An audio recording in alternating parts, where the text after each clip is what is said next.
the second technique I want to teach you is called the zone of control.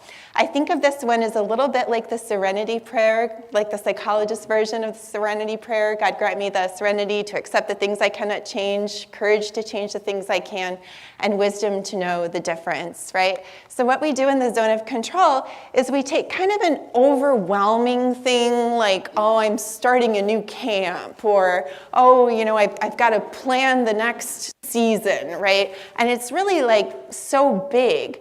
And then there's maybe parts of it that we can control and parts of it that we cannot control.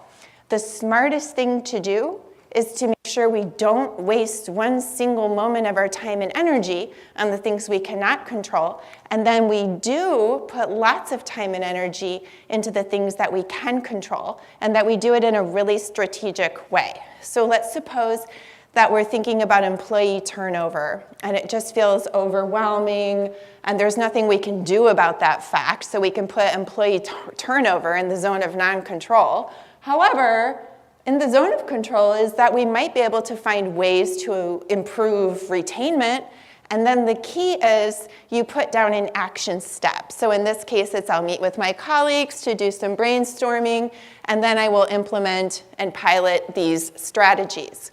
It's really important to actually write them down, because when we're under stress or threat, even our physical vision becomes more narrow. It's a kind of an outdated gift from Mother Nature in a way, so that we could outrun an animal or something like that. But now it can actually help us if we take the trouble to write down in advance what our action steps are, so that when we get that little zing of energy from Mother Nature, because we're feeling nervous about our next goal, all we have to do is point our eyeballs right at our action step. So for example, another one would be competitors arising. Can't really do anything about that, right?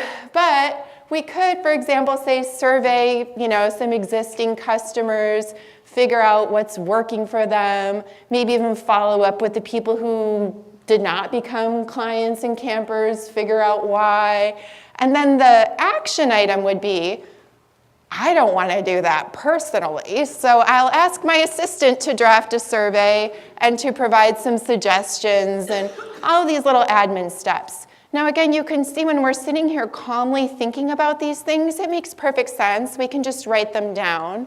But if we wait until we're actually kind of feeling harried and nervous, it's actually much harder to think of these things. So we'll do much better if we fill them out like this.